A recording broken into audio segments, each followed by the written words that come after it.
A huge team of first responders coming together to help out a Cave Creek family who were hit hard by a wildfire last summer. They're still trying to recover. They were hit hard by the Ocotillo fire, and now, though, they're better prepared for the next wildfire that may come their way.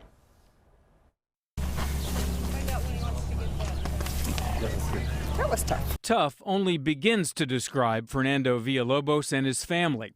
Last summer's Ocotillo fire ripped through their property, causing heavy damage. This family lost quite a bit of their property to the fire itself.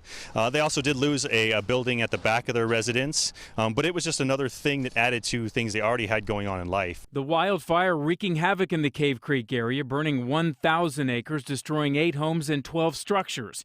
2020 was hard enough on the Villalobos family, and as temperatures start to increase, another wildfire season threat is looming this year. So today, Rural Metro Fire, Arizona Foothills 911, and United Maricopa firefighters teamed up to help keep this family from suffering another major blow. We always preach the defensible space, creating that 30-foot buffer, and that's exactly what we're doing. We're removing all the fire fuel we can away from the house, all this debris that could actually either start a fire or be more fuel for the fire, and getting it out of there so that if in the unfortunate event that something happens in this area, this house can be protected easily. The massive outpouring of support leaving Fernando very grateful for the community he and his family called home for decades. Me siento muy contento y muy agradecido con todos.